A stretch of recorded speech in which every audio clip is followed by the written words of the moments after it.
नमस्कार। Study materials में आपका स्वागत है। आज हम लोग वाक्य सेंटेंस के बारे में जानेंगे। वाक्य सेंटेंस के बारे में हम लोग जानेंगे। वाक्य को जानने से पहले हम लोगों को वर्ण और शब्द इसको जानना बहुत ज़रूरी है, तब आप वाक्य को अच्छे से समझ पाइएगा। अगर आप वर्ण और शब्द को बेहतरीन तरीके से जानना चाहते हैं तो उसके लिए डिस्क्रिप्शन में लिंक मैं दे दूंगा, तो वहाँ से जा कर के आप देख सकते हैं और वर्ण और शब्द को जान सकते हैं। तो अब आज हम लोग क्या है, यहाँ पर जो वाक्य है आपका, वाक्य के बारे में जानेंगे और उसको भेद क्या है, किस किस तरह का वाक्य होता है, सभी चीज़ का हम लोग संपूर्ण जानकारी यहाँ से हासिल करेंगे। चलिए, वाक्य को जानने से पहले अगर आप मेरे इस वीडियो को लाइक करते हैं तो प्लीज़ मेरे इस चैनल को सब्सक्राइब कर दीजिए। तो हम लोग वर्ण को जान लेते हैं। पहले वर्ण जो है वह क्या है, तो हम लोग जानते हैं कि जो वर्ण होता है वह क्या होता है, ध्वनि के छोटे छोटे क्या है, टुकड़े होते हैं ना। वर्ण जो है वह क्या है, ध्वनि के छोटे छोटे टुकड़े हैं। वर्णों के मेल से ही क्या बनता है, शब्द बनता है। वर्णों के जब हम लोग मेल करते हैं तो उससे क्या बनता है, शब्द बनता है। और जब हम लोग शब्दों का सार्थक मेल करते हैं, शब्दों के सार्थक मेल से ही क्या बनता है, वाक्य बनता है। जो वाक्य जो होता है, हम लोगों को मन में जो भी चल रहा है, विचार, भाव, मनोभाव, उसे पूर्ण रूप से व्यक्त करता है। वाक्य के माध्यम से ही हम लोग, हमारे मन में जो भी भाव चल रहा है वह क्या है, पूर्ण रूप से हम किसी के दूसरे के सामने व्यक्त कर सकते हैं। अगर हम लोग वर्ण के बात करें या शब्द के बात करें तो इससे हम लोगों को पूर्ण रूप से क्या है, जो हमारे मन में चल रहा है वह व्यक्त नहीं होगा। जैसे हम लोग हमारे घरों में क्या है, छोटे छोटे बच्चे होते हैं, जब वह भाषा सीख रहे होते हैं तो वह सेंटेंस में उसका नहीं प्रयोग करते हैं, पूरा सेंटेंस में उसको नहीं बोलते हैं। अगर उसको खाना चाहिए होता है तो वह ऐसा नहीं बोलता है कि मुझे खाना दीजिए, वह बोलता है खा या फिर खाना, वह ऐसा ही प्रयोग करता है। तो हम लोग को समझ जाना चाहिए कि वह खाना मांग रहा है, अर्थात वह, जैसे कि अगर छोटा बच्चा है वह खाना चाहिए उसको, तो वह सेंटेंस में प्रयोग नहीं करता है कि मुझे खाना दीजिए, वह केवल बोलता है खा। अब खा से ही आपको समझ जाना है कि उसको खाना चाहिए। तो यह जो है सेंटेंस में नहीं होता, यह क्या है, सेंटेंस में नहीं है। हम लोग देख रहे हैं, इसमें हम लोगों को अर्थ समझने में थोड़ा कठिनाई होता है। लेकिन अगर पूरा वाक्य रहे, वाक्य में कोई अगर बोले तो हम लोग को अर्थ समझने में कठिनाई नहीं होगा। जैसे हम लोग यहाँ पे एग्जाम्पल के तौर पे देख सकते हैं, यहाँ बहुत सारे क्या है, वाक्य दिए हुए हैं। जैसे उनके पास पिचकारियाँ हैं, आज बच्चे होली खेल रहे हैं, यह सब क्या है, वाक्य है। अर्थात उसके जो भाव जो है वह पूर्ण रूप से व्यक्त हो रहा है। कई शब्द जो होते हैं कर्मबद्ध होकर के आपस में मिल करके क्या करते हैं, वाक्य का रूप धारण करते हैं। कई शब्द हम लोगों ने यहाँ पे देखा, विभिन्न तरह का शब्द जो है यहाँ पे देख रहे हैं हम लोग, क्या है, शब्द है।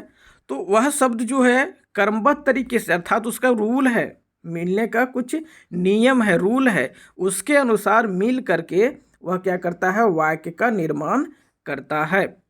शब्द व्यवस्थित रूप से एक दूसरे से मिलकर पूर्ण अर्थ प्रकट करता है। शब्द जो होगा वह व्यवस्थित रूप से, ऐसा नहीं कि अव्यवस्थित रूप से है, वह व्यवस्थित रूप से मिल करके क्या करता है, एक दूसरे से मिलता है, और मिलने के बाद वह पूर्ण अर्थ क्या है, प्रकट करता है। वाक्य से हम लोगों को क्या मिलता है, तो हम लोगों को इससे पूर्ण अर्थ मिलता है, पूर्ण अर्थ मिलता है इससे। ऐसा नहीं कि इनकम्प्लीट अर्थ मिलता है, हम लोग को पूर्ण कंप्लीट अर्थ इससे, सेंटेंस से, वाक्य से हम लोगों को मिलता है।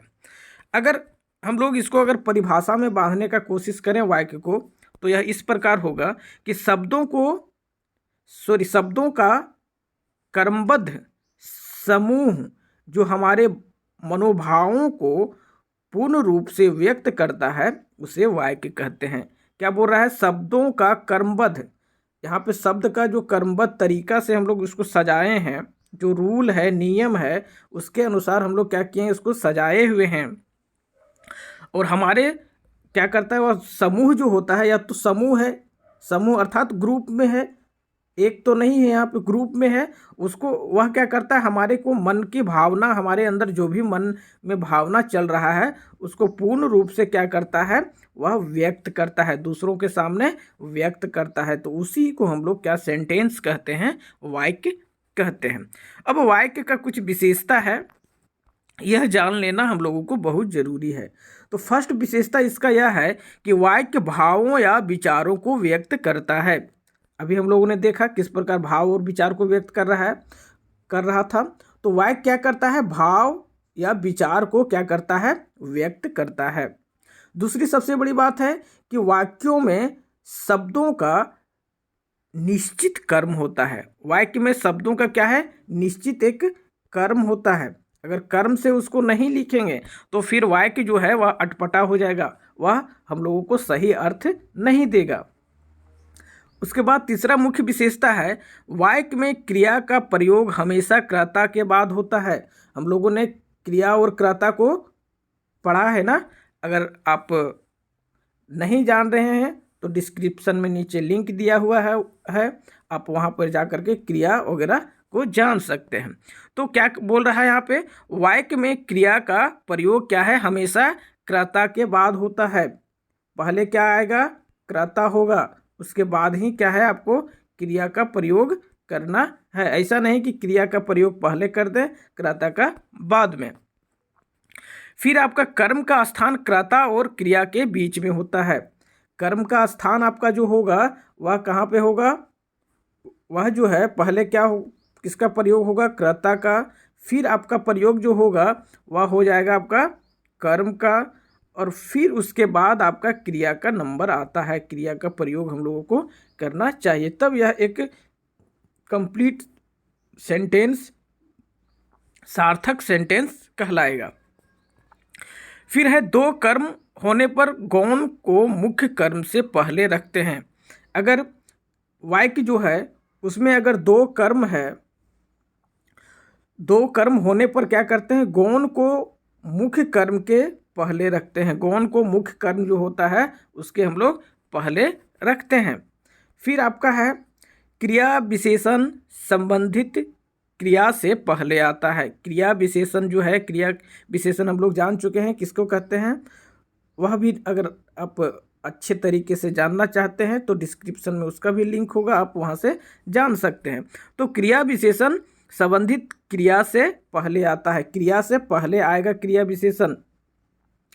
जैसे एग्जाम्पल से भी हम लोग समझ सकते हैं, वह लड़की बहुत सुंदर है। वह लड़की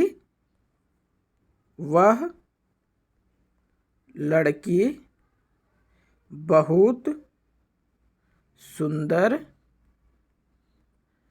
है। तो यहाँ पे जो क्रिया का विशेषता बता रहा है, सुंदर क्या है, क्रिया है, और उसका विशेषता बता रहा है कि वह बहुत सुंदर है। यहाँ क्या है, बहुत जो आ गया है वह क्रिया का विशेषता को बता रहा है। सुंदर है और सुंदर में से बहुत सुंदर है। उसी तरह आगे जब बढ़ते हैं तो मुख्य बात है इसका विशेषण का विशेषता है क्या, यह वाक्य का विशेषता क्या होता है। तो इसमें हम लोग देखते हैं कि वाक्य में उचित स्थान पर सही विराम लगाना चाहिए। अगर हम लोग सही विराम नहीं लगाएंगे वाक्य में तो यह वाक्य जो होगा वह गड़बड़ हो जाएगा। अगर विराम चिन्ह को अच्छे से जानना चाहते हैं आप तो उसका भी डिस्क्रिप्शन में मैं लिंक दे दूंगा, आप वहां जा करके उसे भी देख सकते हैं। तो यह था वाक्य की विशेषताएं। अब हम लोग देखते हैं वाक्य की संरचना। वाक्य जो बना होता है उसका संरचना होता है वह किस प्रकार होता है। तो वाक्य की संरचना दो प्रमुख घटकों से होता है। जो भी कोई भी वाक्य हो उसका निर्माण जो होगा वह क्या है, दो प्रमुख घटक से होगा। कौन कौन सा घटक से होगा, तो आपका उद्देश्य और विधेय। क्या क्या होगा उसमें, उद्देश्य होगा और आपका विधेय होगा। इन्हें वाक्य के अंग भी कहा जाता है। इसको क्या कहते हैं हम लोग, वाक्य के अंग भी इसको हम लोग कहते हैं। वाक्य के जो घटक होते हैं उद्देश्य और विधेय, उसको क्या कहते हैं, अंग भी कहते हैं। अब हम लोग जान लेते हैं कि जो यह जो वाक्य है, वाक्य में जो दो अंग है उद्देश्य और विधेय, वह क्या क्या होता है। तो उद्देश्य सब्जेक्ट, वाक्य का वह अंग जिसके विषय में कुछ कहा जाए। वाक्य का वह अंग जिसके विषय में कुछ कहा जाए उसे हम लोग उद्देश्य कहते हैं। अर्थात कर्ता के विषय में कहा जाता है, कुछ भी जो कहा जाता है वह किसके विषय में, कर्ता के विषय में कहा जाता है। तो कर्ता क्या हो जाएगा, आपका उद्देश्य हो जाएगा। वहीं अगर विधेय का बात करें तो उद्देश्य के बारे में जो भी कुछ कहा जाए, उद्देश्य जो भी है, कर्ता जो भी है, उसके बारे में जो भी कुछ कहा जाता है उसको हम लोग क्या कहते हैं, विधेय कहते हैं। एग्जाम्पल से समझते हैं यहाँ पर हम लोग। अगर पूरा कंप्लीट वाक्य देखें यहाँ तो आपका हो जाएगा यहाँ पर, लड़का पौधों को पानी दे रहा है। यहाँ पर जो लड़का शब्द है, यहाँ पर ये लड़का शब्द, यह आपका क्या हो जाएगा, उद्देश्य हो जाएगा। यह आपका क्या हो जाएगा, यह आपका उद्देश्य हो जाएगा। वहीं यहाँ पर पौधों को पानी दे रहा है, अर्थात यहाँ पौधों को पानी दे रहा है, इसमें क्या क्या आ गया है, इसमें आपका कर्म आ गया है और क्रिया आ गया है ना। तो अर्थात यह जो कर्म और क्रिया जो है आपका क्या हो जाएगा, यहाँ पर यह विधेय हो जाएगा, यह विधेय हो जाएगा। उसी तरह दूसरा जो यहाँ पे से वाक्य है, बच्चे स्कूल जा रहे हैं। यहाँ पर बच्चे जो है वह उद्देश्य हो जाएगा, वह क्या है, कर्ता है। और वहीं स्कूल जा रहे हैं, यहाँ पे क्या है, कर्म और क्रिया आ गया है, यह जो आपका हो जाएगा वह विधेय हो जाएगा। इसी तरह का बहुत सारे यहाँ एग्जाम्पल दिए गए हैं, आप देख सकते हैं। अब उद्देश्य का विस्तार क्या होता है, उद्देश्य का विस्तार, अब उसको हम लोग जानते हैं। उद्देश्य का विस्तार, तो वाक्य में प्रयुक्त उद्देश्य क्या है, कर्ता के साथ साथ कभी कभी अन्य शब्द जुड़ जाते हैं। हम लोग जानते हैं कि वाक्य में क्या होता है, जो उद्देश्य होता है वह क्या होता है, कर्ता होता है। लेकिन कभी कभी क्या होता है, उसके साथ कुछ अन्य शब्द जो है उसके साथ जुड़ जाते हैं, जो उद्देश्य के संबंध में अधिक जानकारी या विशेषता रखता है। वह जो कर्ता के साथ जो अन्य शब्द जुड़ जाता है वह क्या करता है, उद्देश्य के संबंध में अधिक जानकारी देता है या फिर उसका विशेषता को बताता है। इन शब्दों को उद्देश्य का क्या है, विस्तार कहते हैं। इन शब्दों को हम लोग उद्देश्य का क्या कहते हैं, विस्तार कहते हैं। अर्थात क्या करता है, उद्देश्य का विस्तार जो होता है वह क्या करता है, जो कर्ता है उसके विशेषता को या फिर उस अधिक जानकारी को बताता है। जैसे इसको हम लोग एग्जाम्पल से समझ लेते हैं। गरीब लकड़हारा पेड़ के नीचे बैठकर रोने लगा। अब यहाँ यह जो वाक्य आया है, यहाँ पे जो आप देख रहे हैं लकड़हारा, वह क्या है आपका, वह आपका उद्देश्य है। और पेड़ के नीचे बैठकर रोने लगा, पेड़ के नीचे बैठकर रोने लगा, यह आपका क्या है, विधेय है। और यह लकड़हारा के आगे एक शब्द जो आया हुआ है आप देख सकते हैं, गरीब, यह लकड़हारे की विशेषता को बता रहा है। यह क्या कर रहा है, लकड़हारे की विशेषता जो है उसको बता रहा है। अतः ये शब्द उद्देश्य का विस्तार है। यह जो शब्द है वह क्या होगा, उद्देश्य का विस्तार होगा आपका। उद्देश्य का विस्तार भी उद्देश्य का ही भाग माना जाता है, और उद्देश्य का जो विस्तार होता है उसे भी उद्देश्य का ही भाग माना जाता है। वैसा नहीं कि उसको हम लोग क्या है विधेय में रखें। उद्देश्य का जो विस्तार होता है, उद्देश्य का विस्तार हम लोगों ने जाना किसको कहता है, वह क्या करता है, उद्देश्य का जो विस्तार करने वाला जो शब्द होता है वह कर्ता के क्या करता है, विशेषता या फिर अधिक जानकारी को बताता है, और वह जो होता है वह क्या है, उद्देश्य का ही भाग होता है। अब हम लोग देखेंगे विधेय का विस्तार। विधेय का विस्तार, तो विधेय में क्रिया प्रधान होती है। हम लोग जानते हैं विधेय जो होता है उसमें क्या होता है, क्रिया का प्रधानता होता है, क्रिया होता है, क्योंकि यह उद्देश्य का प्रधान कार्य होता है। क्योंकि यह क्या करता है, जो कर्ता होता है उसका प्रमुख कार्य होता है, प्रधान कार्य होता है। कर्म, करण, क्रिया, विशेषण आदि सभी क्या है आपका, कर्म आपका यहाँ दिया हुआ है, क्या दिया हुआ है आपका, कर्म, करण, क्रिया, विशेषण आदि सभी को विधेय का विस्तार माना जाता है। क्या क्या को विधेय का विस्तार माना जाता है, तो आप कर्म को, करण को, क्रिया, विशेषण आदि को विधेय का विस्तार माना जाता है। जैसे एक एग्जाम्पल हम लोग ले लेते हैं यहाँ पे, अध्यापक ने पाठ पढ़ाया और अच्छी तरह समझा भी दिया। अध्यापक ने पाठ पढ़ाया और अच्छी तरह समझा भी दिया। इसमें आप देख रहे हैं यह जो अध्यापक जो है वह क्या हो जाएगा, उद्देश्य हो जाएगा, और उनके द्वारा जो यहाँ विभिन्न जो कार्य किए गए हैं आप देख रहे हैं वह सब क्या हो जाएगा आपका, वह सब आपका विधेय का विस्तार हो जाएगा। तो यह हम लोगों ने जाना विधेय का विस्तार। उसमें क्या होता है, कर्म, करण, क्रिया, विशेषण आदि सभी को विधेय का क्या करता है, विस्तार को माना जाता है। अर्थात यह सब जो आता है मुख्य तौर पे विधेय में क्या होता है, क्रिया प्रधान होता है, अर्थात क्रिया होता है। लेकिन क्रिया के साथ अगर कर्म, करण, क्रिया, विशेषण आदि आ जाए तो वह उसका विस्तार कहलाएगा। अब आपका देखिए यहाँ पे यह दिया हुआ है वाक्य के भेद। अब हम लोग अभी तो वाक्य के अंग देख रहा था, दो अंग होते हैं देखा हम लोगों ने, उद्देश्य और विधेय। अब उसके क्या करेंगे, भेद को जानेंगे, वाक्य के भेद। तो वाक्य के वर्गीकरण करने से दो आधार है। इसका जो वर्गीकरण करते हैं, वाक्य को दो बांटते हैं, उसका दो आधार के आधार पे विद्वानों ने बांटा है। कौन कौन, पहला एक है रचना के आधार पे और दूसरा जो है आपका अर्थ के आधार पे। वाक्य को हम लोग दो भागों में, जो वाक्य को जो हम लोग भाग करते हैं, भेद करते हैं, उसका दो आधार है आपका।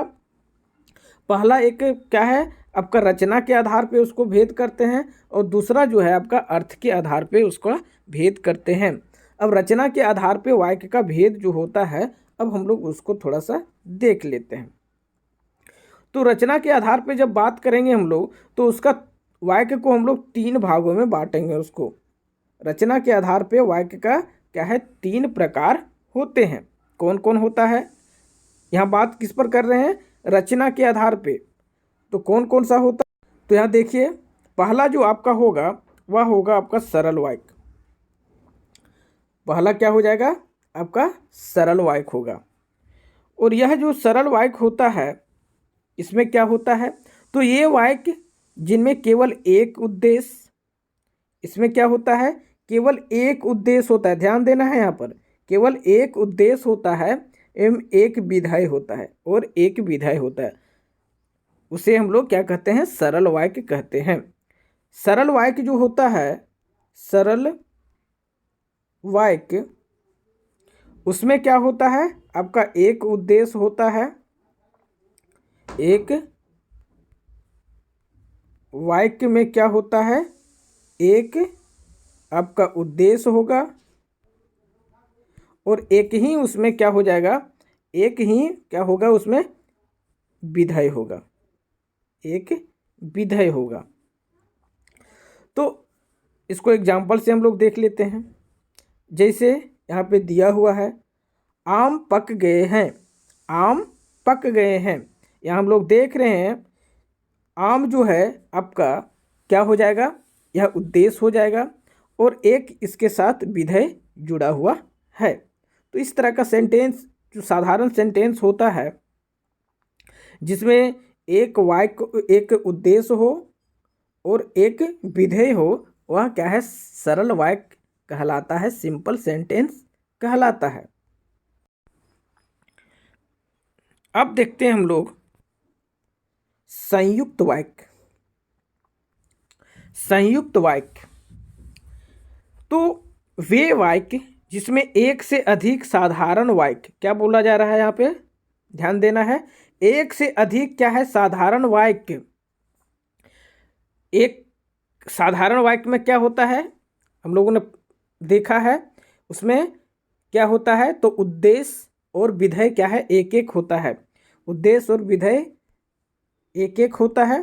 तो इसमें बोला जा रहा है संयुक्त वाक्य में वे वाक्य जिसमें एक से अधिक साधारण वाक्य समुच्चय बोधक शब्दों, समुच्चय बोधक शब्दों, या विशेष ध्यान देना है, समुच्चय बोधक शब्दों से जुड़े होते हैं, उसे हम लोग संयुक्त वाक्य कहते हैं। उसी को हम लोग क्या है, संयुक्त वाक्य कहते हैं। जैसे एग्जाम्पल यहाँ पे आपको मिल जाएगा, देखिए, तुम आज जाओगे या कल। यहाँ पर देख रहे हैं, यहाँ पे देख रहे हैं और जो है यहाँ समुच्चय वाक्य है, जोड़ रहा है। उसी तरह सेकंड वाला सेंटेंस है, वह हर समय खेलता ही रहता है इसीलिए पढ़ नहीं पाता। यहाँ पर भी इसीलिए जो है वह समुच्चय बोधक शब्द है। तो यहाँ सभी जो सेंटेंस आया हुआ है हम लोग देख सकते हैं, उसमें क्या है, सब समुच्चय बोधक में से जुड़ा होता है। और संयुक्त वाक्य जो होता है उसमें एक से अधिक क्या है, साधारण वाक्य जो होता है वह समुच्चय बोधक से जुड़ करके बना होता है। यहाँ पे एक चीज़ और ध्यान देना है कि जो आपका संयुक्त वाक्य में कम से कम 2 प्रधान उपवाक्य होगा। यहाँ ध्यान देना है हम लोग को कि यहाँ पर संयुक्त वाक्य जो होगा उसमें कम से कम 2 प्रधान उपवाक्य होगा, 2 प्रधान उपवाक्य होगा। अब हम लोग देखते हैं मिश्रित वाक्य। तो जिन वाक्यों में एक मुख्य उपवाक्य होगा, जिन वाक्यों में एक मुख्य उपवाक्य होगा और एक या एक से अधिक उपवाक्य उस पर आश्रित रहेगा। क्या बोला जा रहा है कि मिश्रित वाक्य में क्या होता है, एक प्रमुख उपवाक्य होगा। सबसे पहले एक प्रमुख उपवाक्य होगा, उसके बाद वह जो उपवाक्य होगा उससे एक या एक से अधिक, उससे एक या एक से अधिक क्या है, आश्रित वाक्य होगा। उपवाक्य पर क्या है, उपवाक्य जो रहेगा उसी पर आश्रित रहेगा। अर्थात अगर मुख्य वाक्य जो है वह कंप्लीट नहीं होगा या फिर उसको हम लोग गौण कर दें, लुप्त कर दें, छुपा दें, तो आश्रित वाक्य का अस्तित्व जो है वह गड़बड़ा जाएगा थोड़ा सा। जिसे हम लोग एग्जाम्पल से समझते हैं इसको। देख रहे हैं यहाँ पे, पहले मौसम साफ था फिर अचानक बारिश होने लगी। पहले मौसम साफ था फिर अचानक बारिश होने लगी। यहाँ पे देख रहे हैं, यहाँ पे हम लोग देख रहे हैं कि वाक्य जो है, यह वाली वाक्य आपका वह क्या है, इस पर आश्रित है। और इसमें देख रहे हैं कि पहले मौसम साफ था फिर अचानक बारिश होने लगी। एक जो है वर्क जो है यहाँ साफ था, वर्क जो है वह कंप्लीट हो चुका है वर्क, लेकिन दूसरा जो है अभी जारी है। तो यह मिश्रित वाक्य में इस तरह का होता है, एक जो कंप्लीट हो जाता है दूसरा जारी रहता है। और एग्जाम्पल से हम लोग देख सकते हैं यहाँ पे, जैसे यहाँ पे देखिए, वह व्यक्ति जो अंदर बैठा है उसी ने तोड़ फोड़ की थी। वह व्यक्ति जो अंदर बैठा है उसी ने तोड़फोड़ की थी। यहाँ पर भी उसी तरह का क्या है, यह सेंटेंस है जो यहाँ पे देख रहे हैं, जो आश्रित वाक्य है एक, और एक आपका मुख्य उपवाक्य है। अब हम लोग थोड़ा सा जो अभी जो हम लोगों ने पढ़ा, क्या क्या पढ़ा, तो सरल वाक्य, संयुक्त वाक्य और मिश्रित वाक्य को जाना है। इसे हम लोग अगर एक वाक्य लेते हैं और उसको हम लोग तीनों में क्या है किस तरह चेंज करेंगे वह हम लोग यहाँ पे देखेंगे। वाक्य परिवर्तन कैसे करेंगे वह जानेंगे हम लोग यहाँ। तो क्या है आपका है यहाँ पे देखिए, पूजा ने कुर्सी पर बैठकर खाना खाया। पूजा ने कुर्सी पर बैठकर खाना खाया, यह क्या है आपका साधारण वाक्य है। पूजा ने कुर्सी पर बैठकर खाना खाया,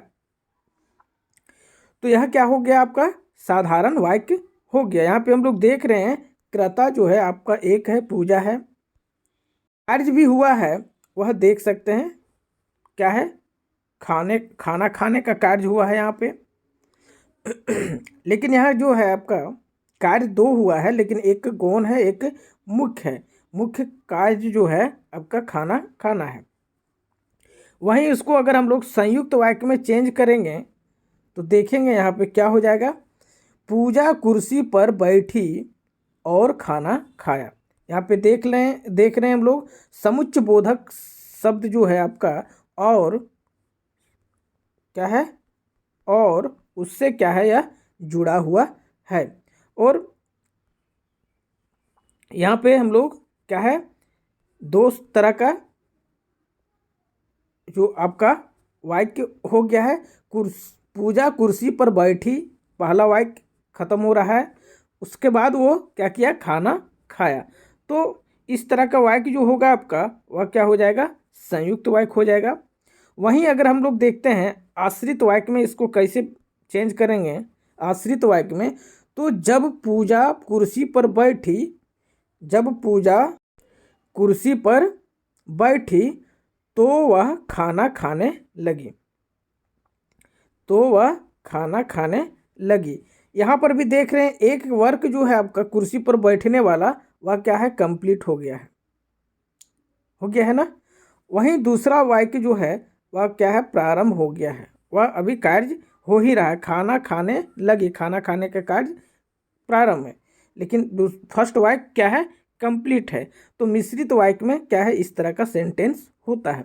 उसी तरह का वाक्य परिवर्तन का एक और यहाँ पे दिया गया है, आप देख सकते हैं। अब एक शब्द यहाँ पे आया है, आप देख सकते हैं वाक्य संश्लेषण। वाक्य संश्लेषण किसको कहते हैं, तो वाक्य में एक से अधिक वाक्यों को मिलाकर एक करना वाक्य संश्लेषण कहते हैं। इसमें हम लोग क्या करते हैं, एक से अधिक जो वाक्य होता है उसको मिला करके एक वाक्य बना देते हैं। जैसे यहाँ पे देख रहे हैं हम लोग, यह जो है दो वाक्य है। यहाँ पे नेहा का नृत्य खत्म हुआ और खूब सारी प्रशंसा हुई, यह दो वाक्य है।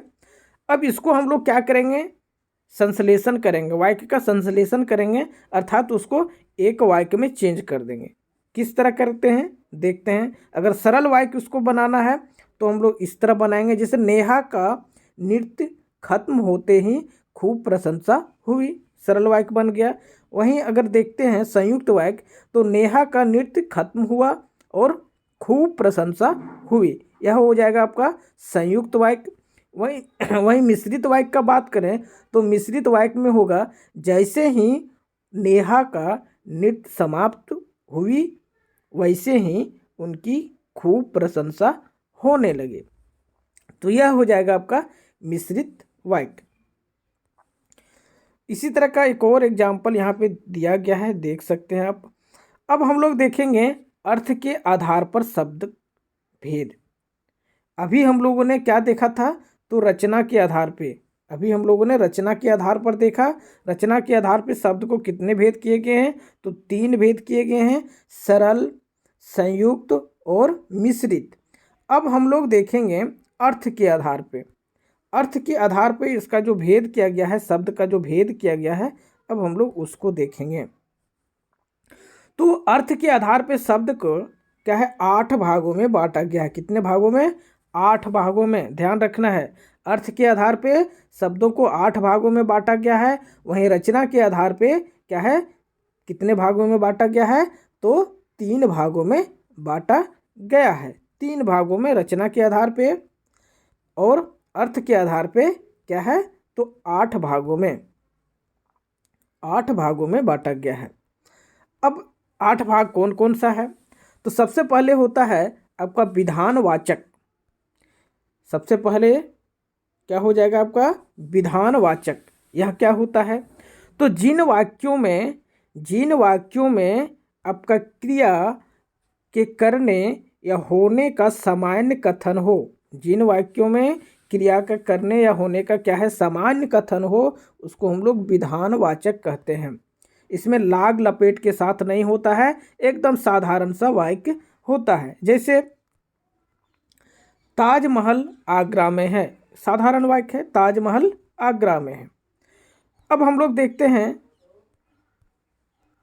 प्रश्नवाचक वाक्य।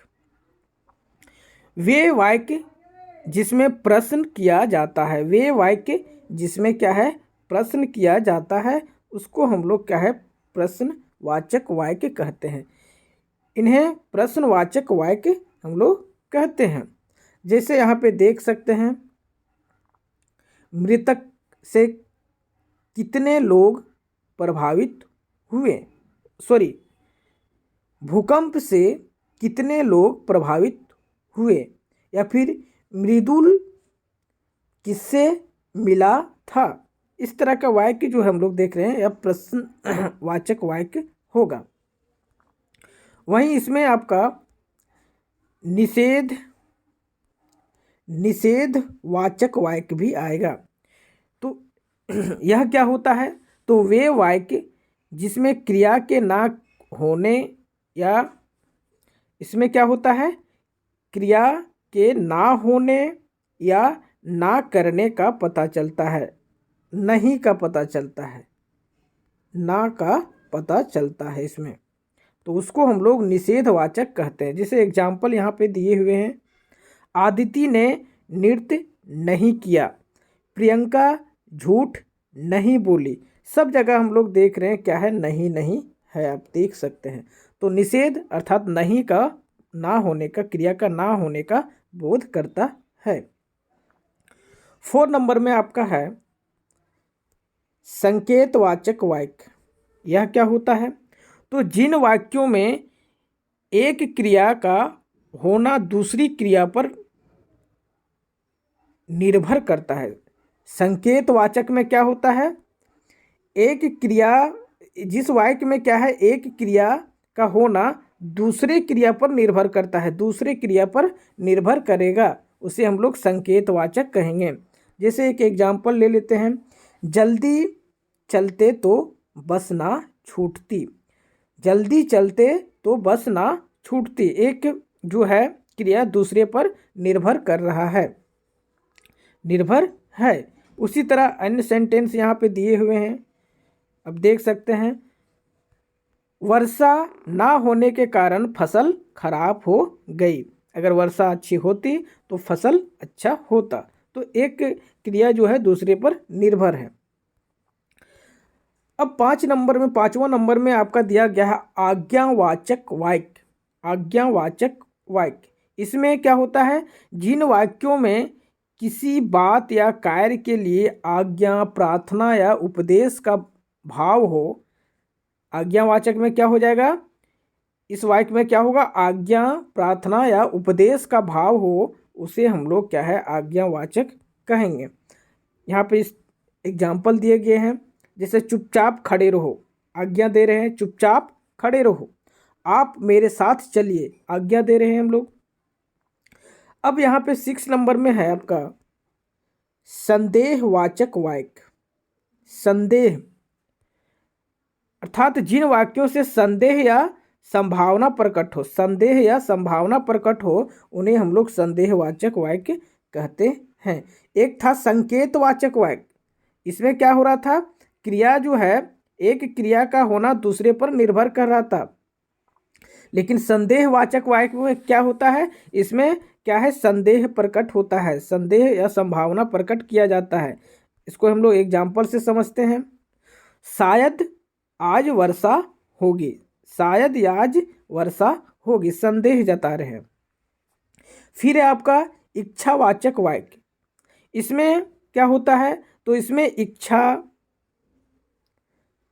आशा, कामना, आशीर्वाद आदि का भाव प्रकट करते हैं। इच्छा वाला में क्या करते हैं, आशा, कामना, आशीर्वाद आदि भावना को प्रकट करते हैं। जैसे काश हम सब पिकनिक पर जाते, आशा कर रहे हैं। भगवान करे तुम खूब तरक्की करो, हम लोग कामना कर रहे हैं, आशीर्वाद दे रहे हैं। आपका जीवन मंगलमय हो, यह कामना वाला वाक्य हो जाएगा। और भगवान करे तुम खूब तरक्की करो, यह आशीर्वाद हम लोग दे रहे हैं। तो इस तरह का वाक्य जो होगा वह आपका इच्छावाचक वाक्य में आ जाएगा। अब आपका जो लास्ट है वह है आपका विस्मयादिवाचक वाक्य। इसमें क्या होता है, इन वाक्यों में विस्मय, हर्ष, शोक, घृणा आदि का भाव प्रकट होता है। जैसे अरे तुम यहाँ कैसे, अरे तुम यहाँ कैसे, बाप रे कितनी गहरी खाई है। तो इसमें हम लोग क्या है, यह सब इस तरह का जो है सेंटेंस वह किस में आ जाएगा आपका, तो यह सब जो होगा आपका विस्मयादिवाचक सेंटेंस वाक्य में आ जाएगा। तो अभी जो हम लोगों ने पढ़ा उसमें से कुछ मुख्य बातें जो है वह क्या है वह देखेंगे हम लोग। तो क्या जाना हम लोगों ने इसमें, तो भाव और विचारों को पूर्णता व्यक्त करने वाला सार्थक शब्द जो होगा वह क्या हो जाएगा, समूह कहलाएगा वाक्य कहलाएगा। भाव और विचारों के पूर्णता व्यक्त करने वाला सार्थक शब्द जो होगा, सार्थक शब्द का जो समूह होगा वह क्या कहलाएगा, वाक्य कहलाएगा। वाक्य के दो अंग होते हैं, कौन कौन अंग होते हैं, तो उद्देश्य और विधेय होता है। वाक्य में जिसके विषय में कुछ कहा जाए उसे हम लोग क्या कहते, उद्देश्य कहते हैं। वाक्य में उद्देश्य के विषय में कुछ कहा जाता है, जो भी कुछ वाक्य में उद्देश्य के विषय में कहा जाता है उसे हम लोग विधेय कहते हैं। उसके बाद वाक्यों को वर्गीकरण दो आधार पर किया जाता है, रचना के आधार पे और अर्थ के आधार पे। रचना के आधार पर वाक्य जो है तीन प्रकार के होते हैं, साधारण वाक्य, संयुक्त वाक्य और मिश्रित वाक्य। और अर्थ के आधार पे 8 होता है। कौन कौन होता है, तो आपका विधानवाचक, प्रश्नवाचक, निषेधवाचक, संकेतवाचक, आज्ञावाचक, संदेहवाचक, इच्छावाचक और विस्मयादिवाचक होता है। तो यह हम लोगों ने यहाँ पे वाक्य के बारे में, सेंटेंस के बारे में जाना। अगर यह वीडियो आप लोगों को अच्छा लगा होगा तो प्लीज़ सब्सक्राइब कर दीजिए।